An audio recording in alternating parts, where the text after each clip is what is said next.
இன்னும் எத்தனை காலம் நான் ஏமாற்றுவார் இந்த நாட்டிலே, சொந்த நாட்டிலே, நம் நாட்டிலே.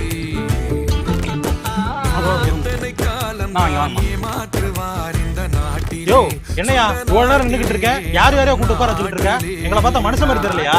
யார் யாரோவா? எங்க எல்லாமே எங்க ஃபேமிலி தாங்க. உங்க ஃபேமிலி மட்டுமே உட்கார்றதுக்கு இது என்ன உங்க வீடா? கரெக்டா கேக்குறீங்க. இதே கேள்வியா உங்க மேலிடத்துல போய் கேள்வி.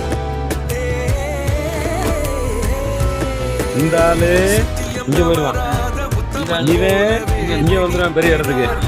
அதுக்கப்புறம் இவன் மையன் இங்க இருப்பான், இவன் இங்க வருவான், இவரு இங்க வந்துருவாரு. இந்த கீழே கிடக்குற யாருமே இந்த பாதி காலம் மேல போக முடியாதுல்ல. இதுதான் திமுக ஆட்சி, திமுக கட்சி.